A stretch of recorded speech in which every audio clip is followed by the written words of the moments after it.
Okay, so I did not video any of this. I'm going to try to reiterate it in the video now. We just had our first ever visit here in North Carolina from a mobile farm vet clinic for Cash and June for getting into toxic amounts of azaleas. And so Cash is looking a little drained right now. He's just going to chill for today, right? They noticed with Cash, upon examination, he had a fever of 103.5. A normal temperature for a lamb should be 100.5. They said that the fever was a result of the toxicity. His lungs, they could hear, were aspirated, which was from him vomiting up the toxins. They gave him charcoal again. That's what all the black is on him.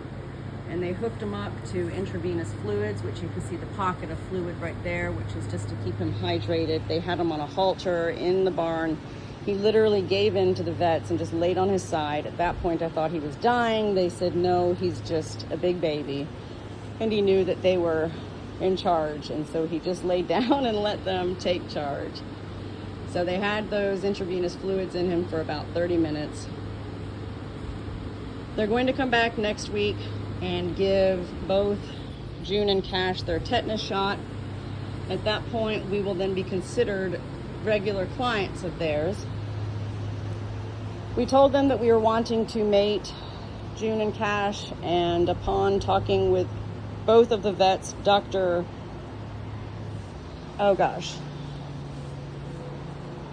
it was Dr. Briggs and Dr. Brooke, and I can't remember the assistant's name.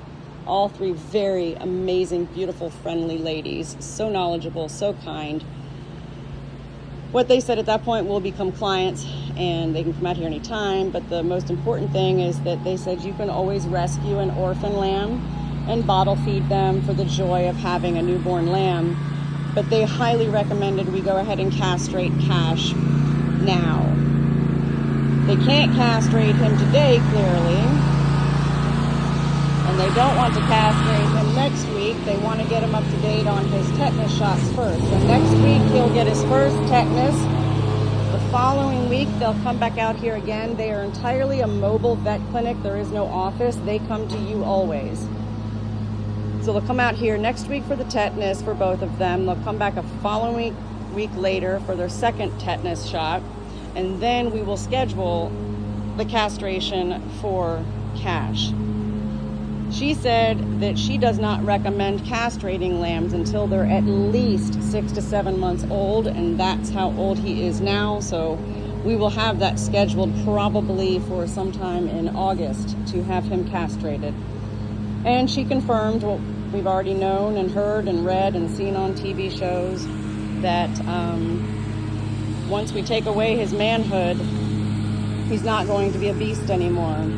He is a beast because he has those balls. And those balls are what have him a beast, because he is protecting his girl as well as me. I'm his girl. So this was a big visit. We're just supposed to keep an eye on him the rest of today. Make sure he's drinking plenty of water. Hay. No alfalfa today. That was a big visit, huh, Cash? That was a big visit. I'm trying to remember what else they said. I was so fascinated. I asked them if anybody videos what they're doing, because I found them fascinating, and I told them that's how I've been learning, is watching such shows as Dr. Pole and Critter Fixer Vets, whatever. They laughed and said no, they don't care to be judged, blamed, or shamed by people in this life. I said, well, if you ever want somebody to video what you're doing, I'm your girl. LOL. What else did they say, Cash? What else? So we're going to get you castrated. They did not even recommend letting him get her pregnant. She is still just March, April, May. She's just 4 months old, and they said that they don't even recommend females get pregnant until they're at least a year old. So, meaning it would not be good if she were to get pregnant at the age of 6 or 7 months old. It would not be good for her body. So these are examples of living and learning. I'm so grateful for them. I told them 100 times how grateful I am for them. I told them Polly's story. I told them Johnny's story. They know my whole life now. They know JC died and it's Chris's childhood home. They know he moved here. They know we just had it all fenced in, 7 acres. I mean, they know my whole life. And I so appreciate these ladies. And I'm so happy to have established a farm vet when I never could establish one in Florida. So right now I say thank you, heaven. Thank you. We live and we learn. And I learned a lot today, for sure. Wow. They think he's going to be okay. Oh, they said his heart palpitations were extremely rapid as well, which was from the toxicity. So in case Chris is ever wondering, we definitely needed to have them out here today. I could not have handled it. But at the same time, they said I did everything right. By me administering the charcoal and the Pedialyte, by administering the baking soda and water, I got the ball started.